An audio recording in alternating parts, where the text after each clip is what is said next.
on a hill you created, the light of the world, abandoned in darkness to die. Come on, as you speak. Hallelujah. Hallelujah. Glory to Jesus. He's sweet like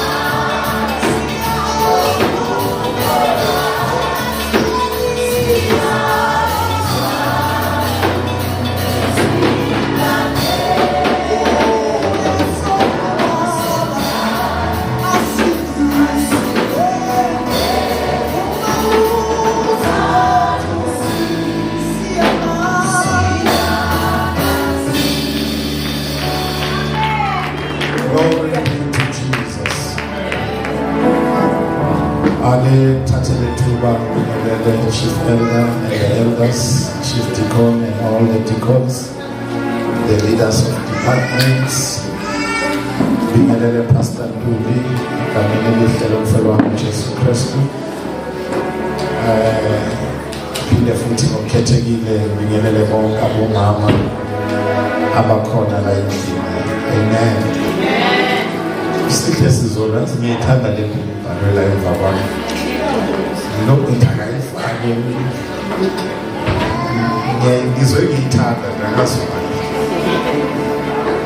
Hallelujah. Siyabonga bazalwane.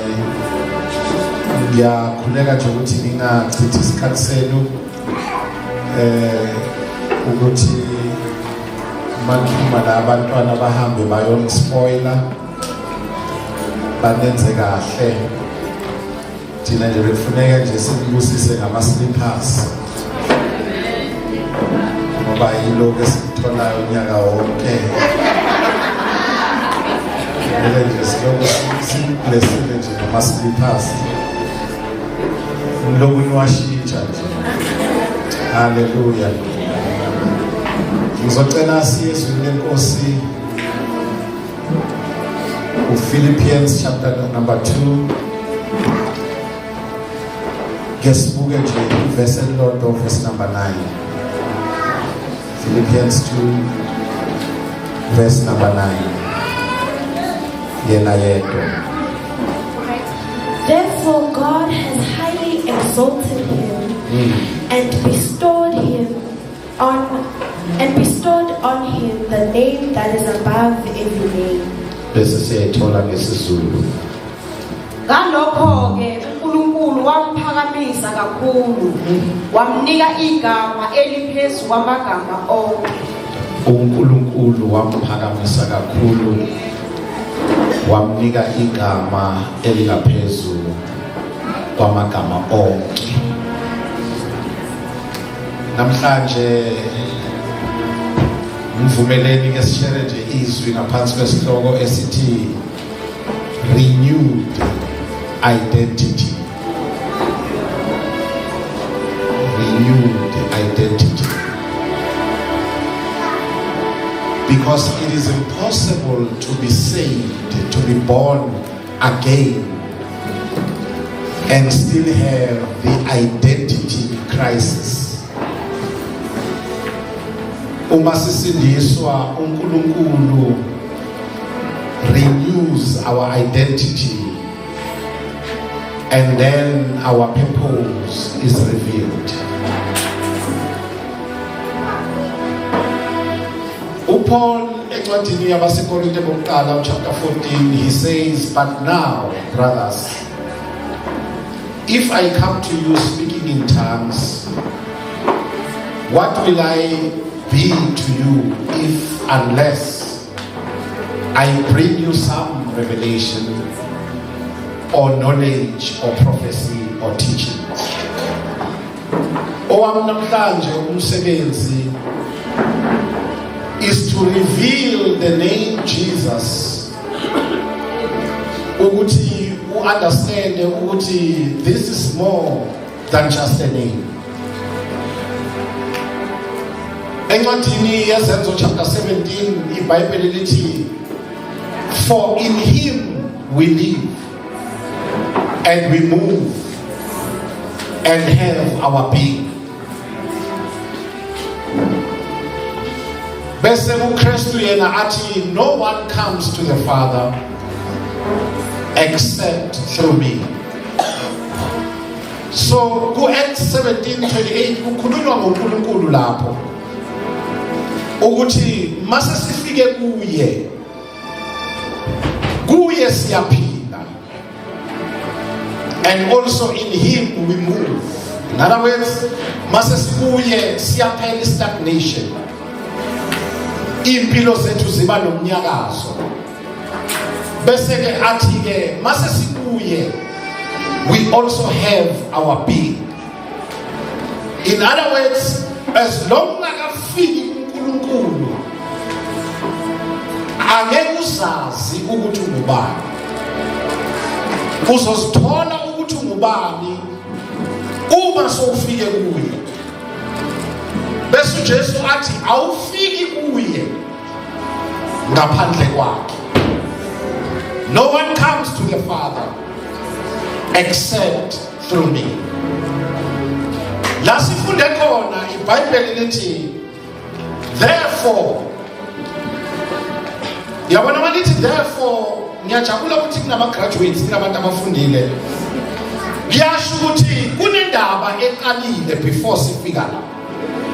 Ukuthi God also highly exalted him, and he gave him the name which is above every other name.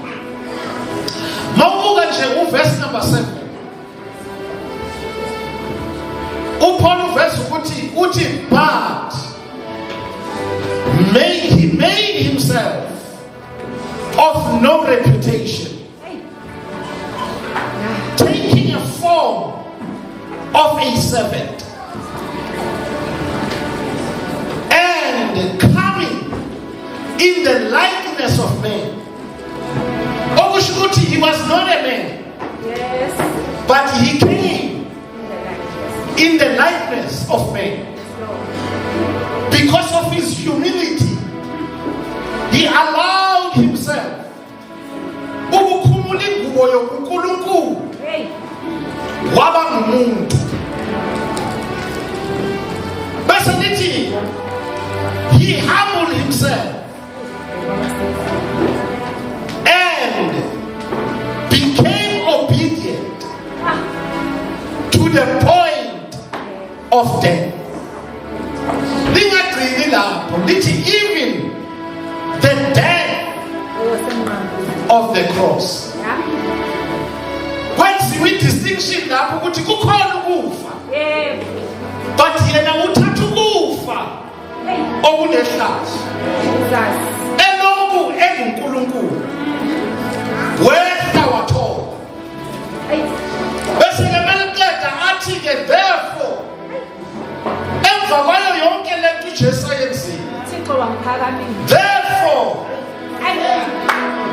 God highly exalted him, and he gave him a name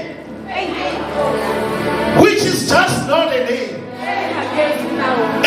that is more than a name, the name Jesus. At the name of Jesus, every knee shall bow, and every tongue shall confess. Kodwa ngale bhaweni naseconfessing kuqala kutheni nakhumule ubuNkulunkulu bakhe abesuyehla abe njengomuntu yena engasini umuntu. Then he humbled himself. Can somebody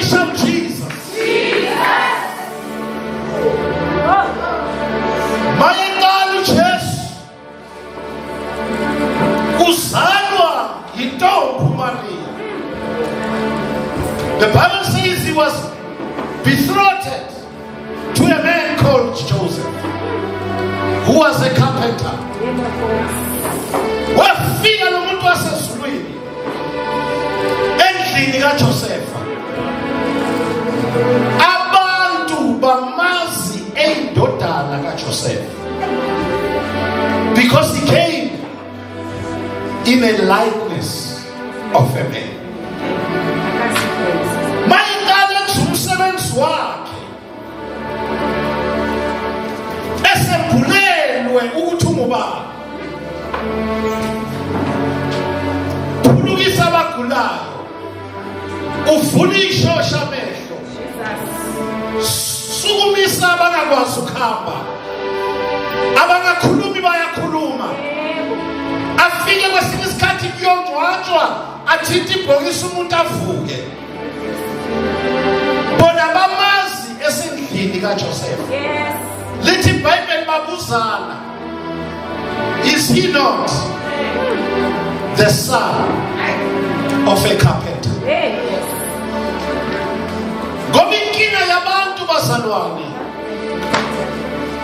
they will refuse to identify you ngelevel uNkulunkulu akubeke kuyo.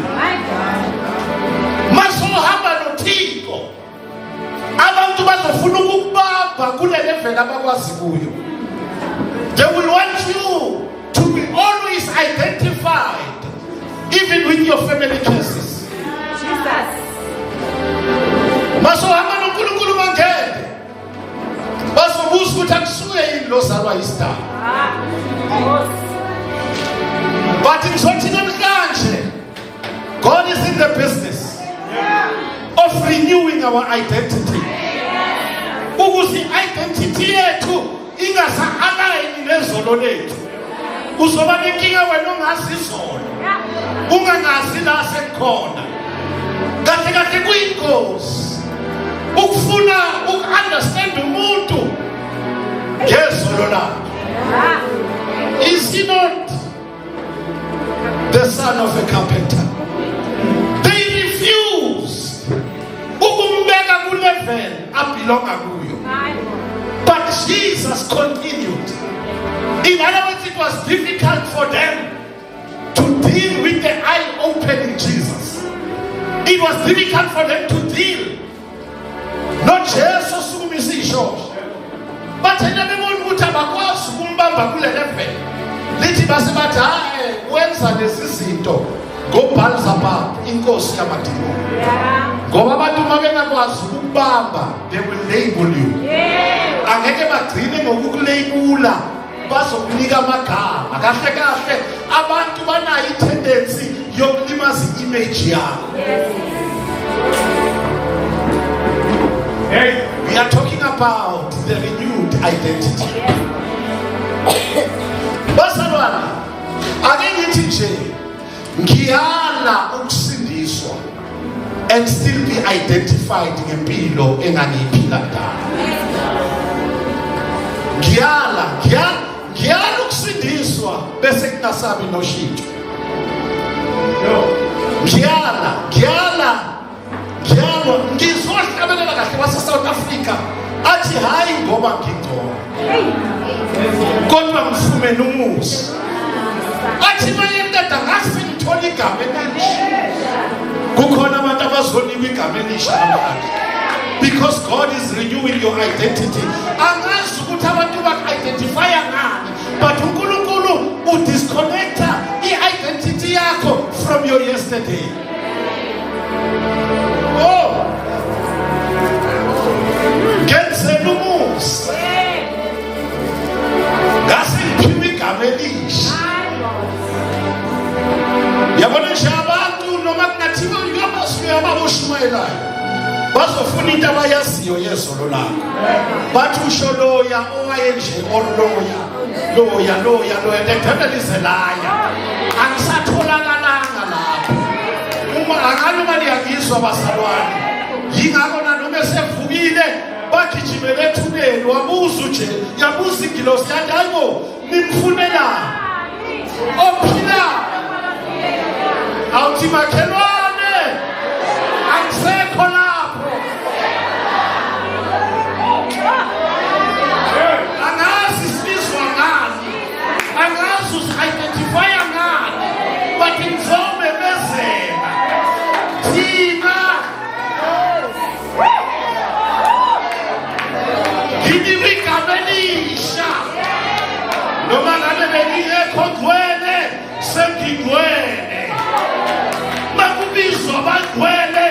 lelami igama.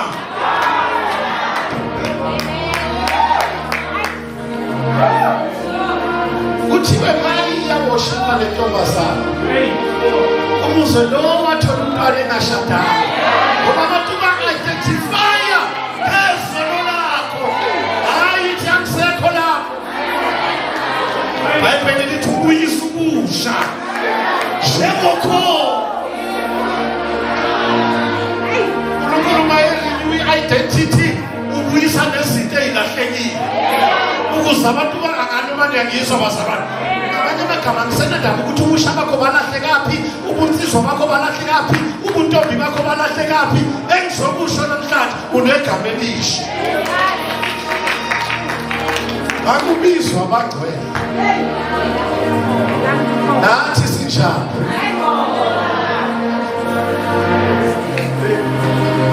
Khona iqiniso kunala sibuya khona.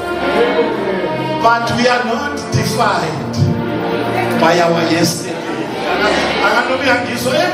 Musa ukungi-identifya ngezinto engidlule kuzo. Kahle kahle ngidlule kuzo.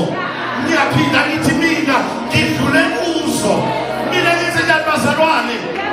Hayi mangabe ngisasekuzo ngiyadlula ku-Anakhile.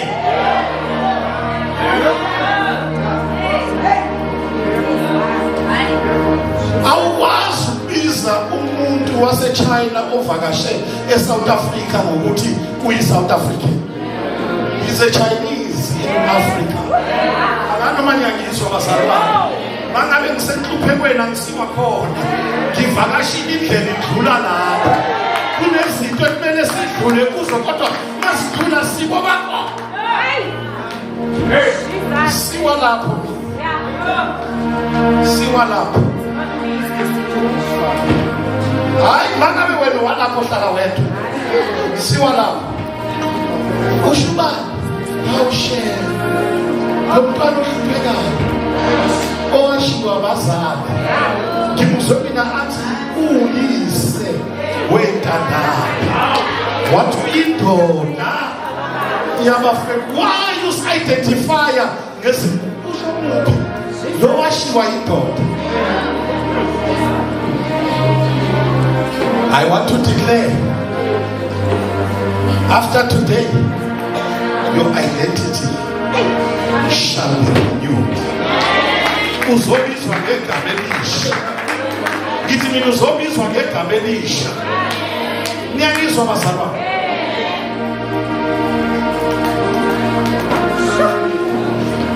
Uyazi inkinga yabantu ikuphi?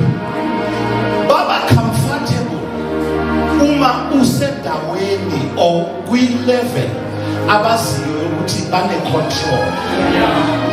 Uyabona uJesu mayeqeda banqoba kuleya level yokuqala bem-identifya lendodana yombazi. Wangena kwi-level yesibili laba becabanga ukuthi he is at their mercy. Uza omunye ethi nginesigebengu la ogama laso singuBarnabas. Kungukuthi bebememeza bethi crucify. Abathe ngingamenze njani bathi crucify. Bahluleke ukumuzwa noma ethi akekho ngangqula. Kahle kahle I voluntarily lay down my life. And mangikwazi ukubeka ukuphila kwami ngiyakwazi ukuthi uphinde ngikuthande. Bona bacabanga ukuthi ukuphila kwakhe kusemseni wami. Akanoma ngisathokoza yini. Ngoba kunabantu abathi uma benosizo bese bacabanga ukuthi you are at their mercy. And they want to keep you at the place la uzodependa khona kubo. Jesu akekho namandla phezu kwami. Unless ubaba umnikile emazulwini bekufanele ubatshele nabakusizayo ukuthi unikwe umusa uzosiza mina. Unikwe umusa.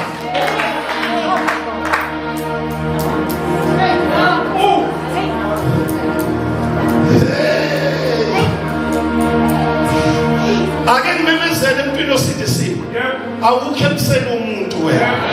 Mina ngithi awukho emseni womuntu. But abantu bafuna ukubona usendaweni lawa ngazothi bane control. Ingakho nabakusizayo bafuna kwaziwe ukuthi usizweni. Sibathe sicoma ukuphumelela athi uyazi intombi ukuthi nje nibona nje yazi ngazama abantu ukuthi nami nje bese kunaloko kokugcina kodwa hey wena ubeyithane kodwa lento yenzika ayiveli kuwe ngoba uNkulunkulu usebenzisa umuntu emntwini.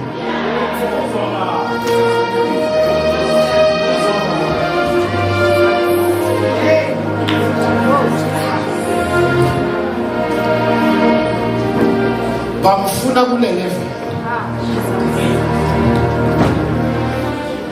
Lalela bathi crucify.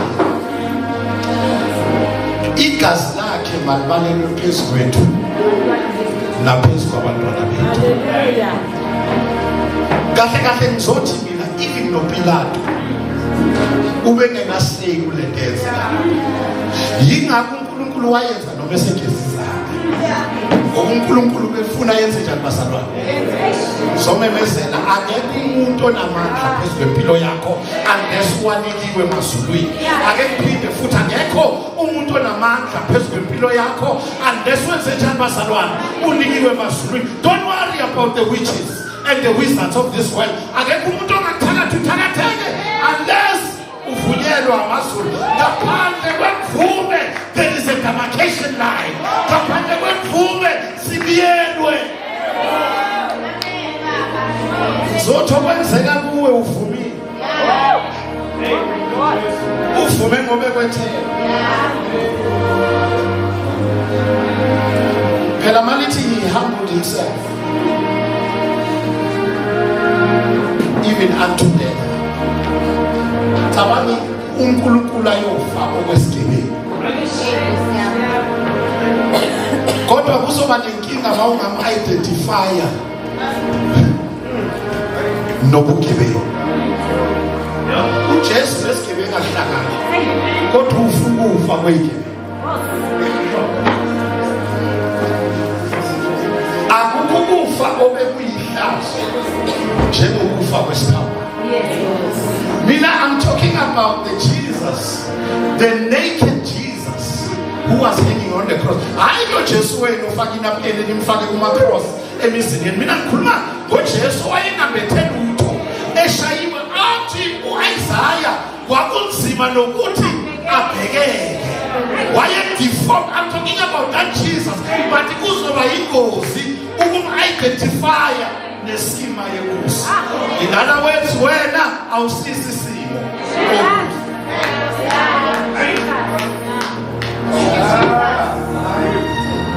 God is in the mission in this house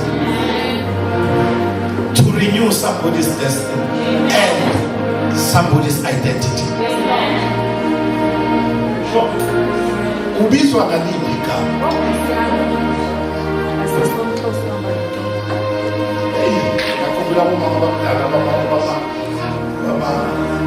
Society.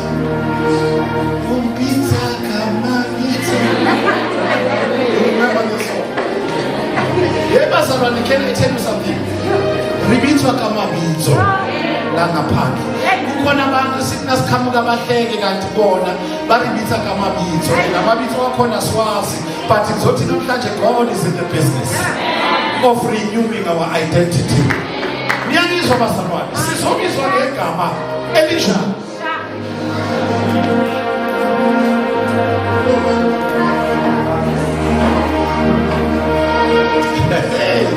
Yabona mayiserenyuwa i-identity yakho zwana nabantu abaphila nawe angeke basakubona. Yingakho bahamba naye endleleni yaseMawusi. They could not recognize him. Uke wabona uhambe nabantu baxoxe ngawe kuwe ngoba bezwile kodwa bakwazi. Abantu banyangizwa bazwile kodwa benze njani? Abakulele mawulalela wena uyazi ukuthi le ndaba yileva usuqoqwa ngami and lo uyiqoqa bangazothi iza ngaye indaba akanoma niyezwa bakhuluma ngaye kuye ngoba benze njani? Bebehamba naye for 3.5 years kodwa bamazi ngoba i-identity has been renewed.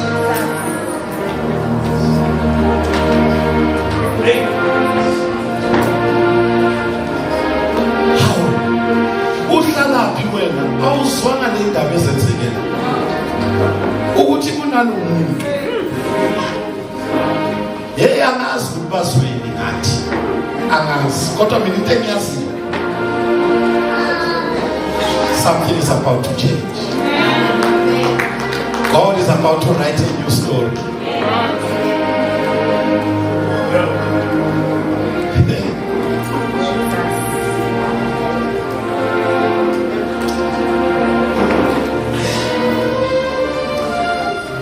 Again, I'm your place.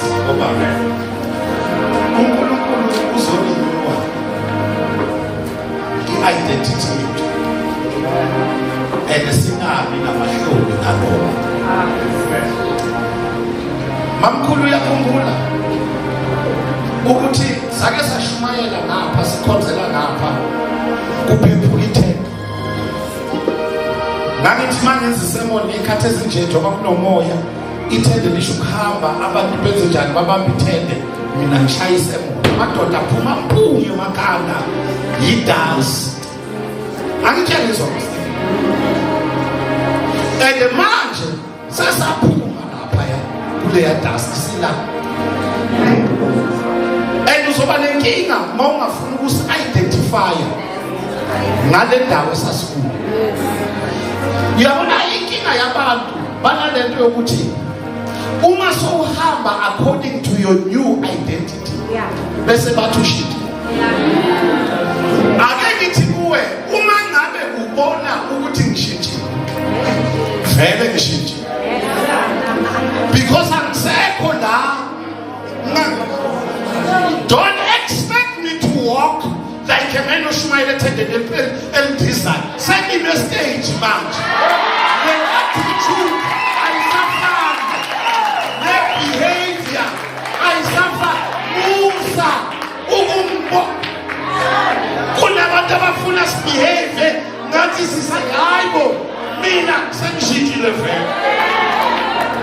Awuthi makhelwane sesishintshile vele.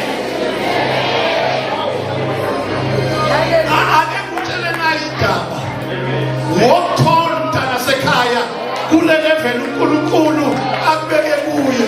Don't try to accommodate abantu abafuna ukubuyisela emuva.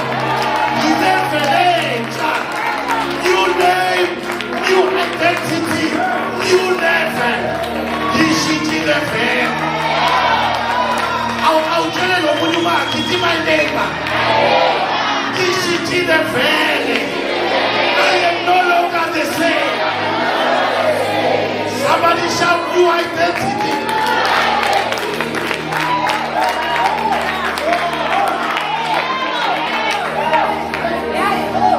Since I told him umsebenzi sekazenza ngcono.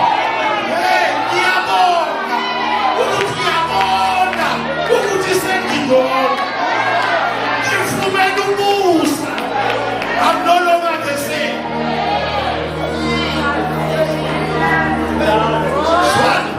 Ayikho into ebhora njengabantu ophila nabo daleni beza kulevel yamakhosi nelanguage yasedaleni bafuna ukukhuluma ilanguage yalaso waphuma khona. Somebody say I'm no longer there. I've got a new name.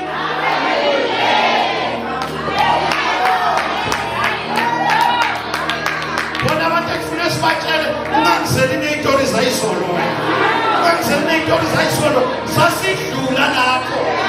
Bazalwane, why must we dwell on the past? Sinokusikhala ngezinto uNkulunkulu asikhiphe kuzo. Ake simbonge ukuthi sesadlula lapho.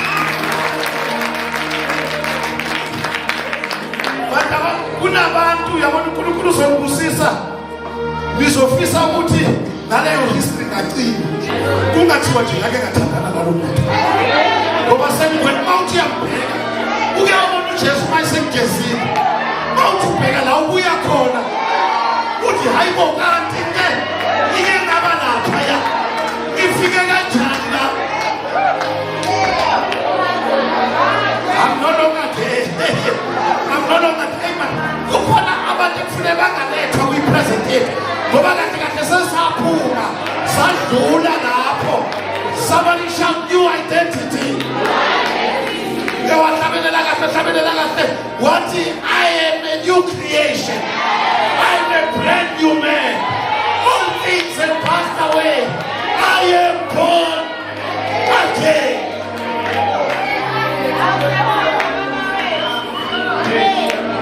Akasifukaneni nabantu bayizolo. Abazolo kuba yabona bayezwana. Futhi ba interested kumaphutha izolo.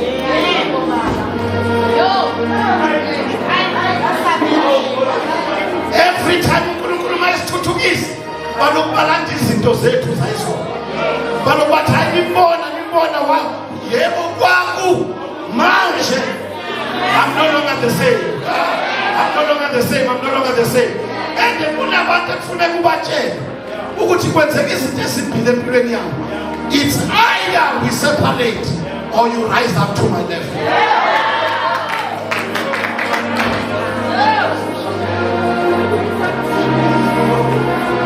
Why nokucenga abantu bakulevel uNkulunkulu esemsini? Yabona nje umuntu mawumbheka nje nawe uyabona ukuthi la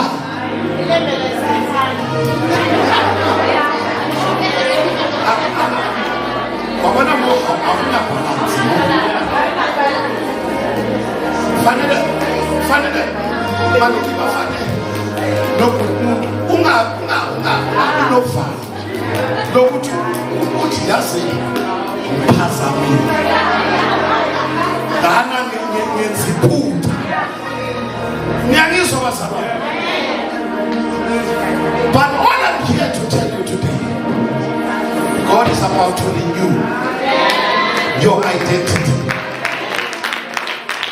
Forced to bambelela kwi-identity yazo. You are no longer that person. Yazi uzobona ngathi you are no longer that person. Izinto ebezikhalisa izona azisakhalisa.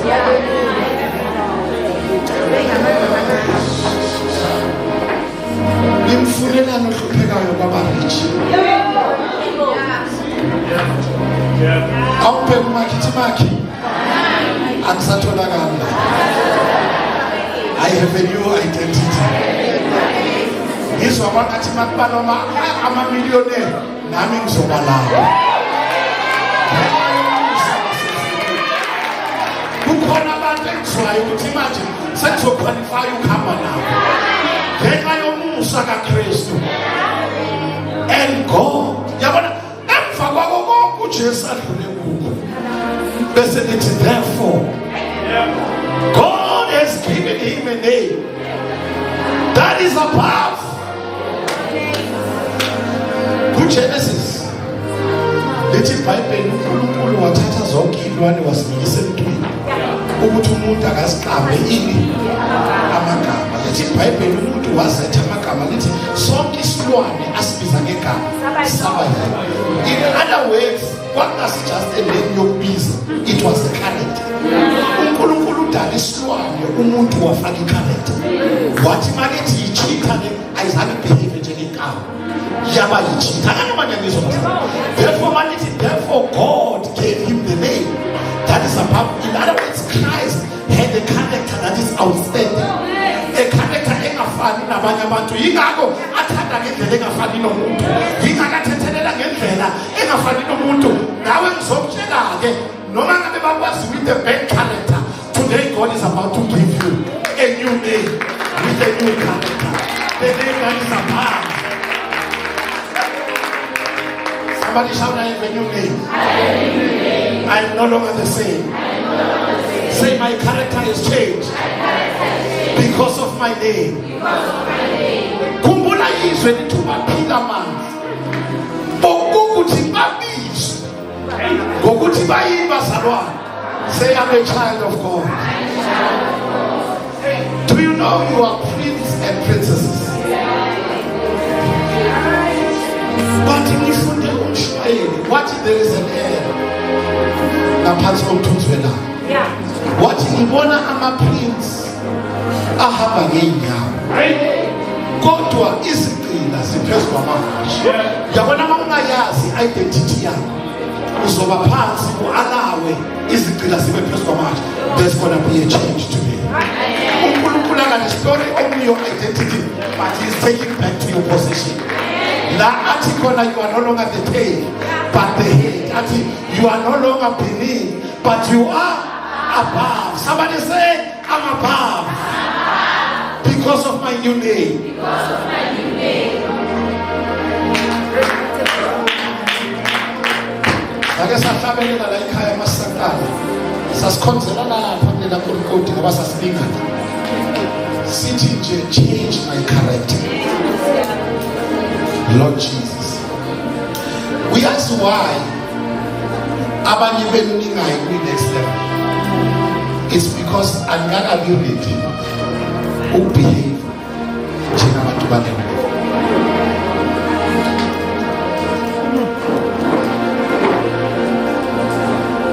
Akenibuzi. Njengoba umsebenzi kaNkulunkulu uhamba kahle, umbona ngishintshile. Ngiyazitshela ngishintshile. Futhi ngiyazizwa ukuthi ngishintshile.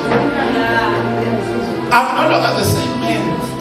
Walapha sasu 15 for sure. That's a daily. Special. I'm no longer that same person. So yaspenda kale sayikati. Ayikho nje kokumthemba ngovuka ekseni. Uthole iWhatsApp ene apology. Umuntu athi angiphumeleli namhlanje. Ngathi ngamfonela ukuthi cabanga futhi manje mawungekho sizoshona. Ngathi ngamfonela umkhabelele le ngoma ethi kuyoba mnandi. Sesiphelele sonke. But manje makethi I know mawungekho it's your loss. I have changed. No, I'm sure Chinese have changed.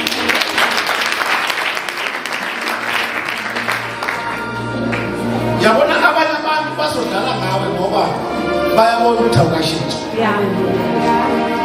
Yabona masushintshile. Fanele umuntu ohlala kwajisa.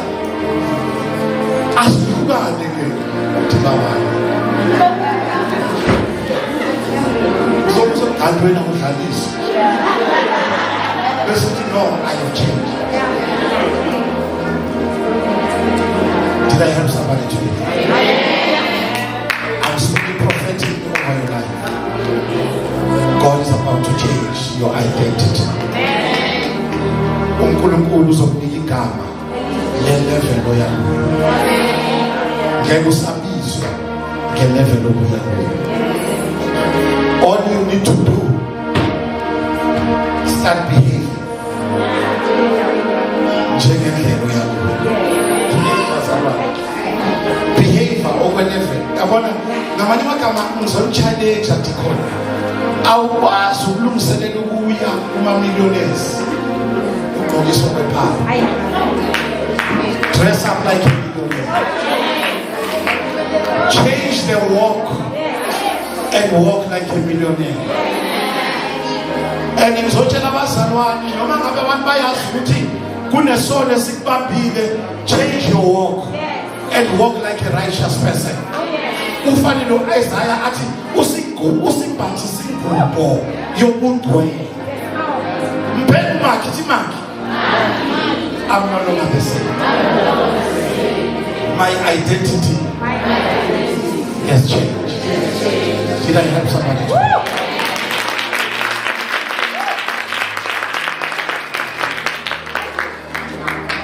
Ukhona kule ndawo. Uyazi ukuthi abantu basalifela kwizwe labo. Basalibiza nangamaphutha owenziwe.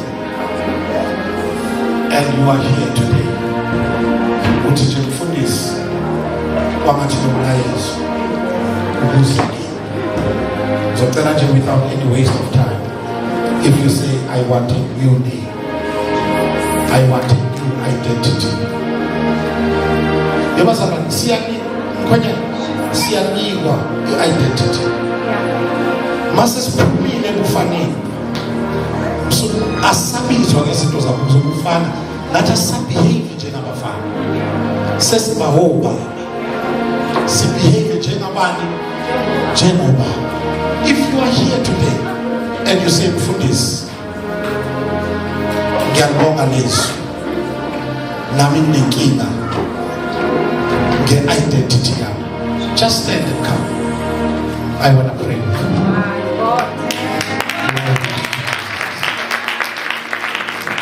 Glory.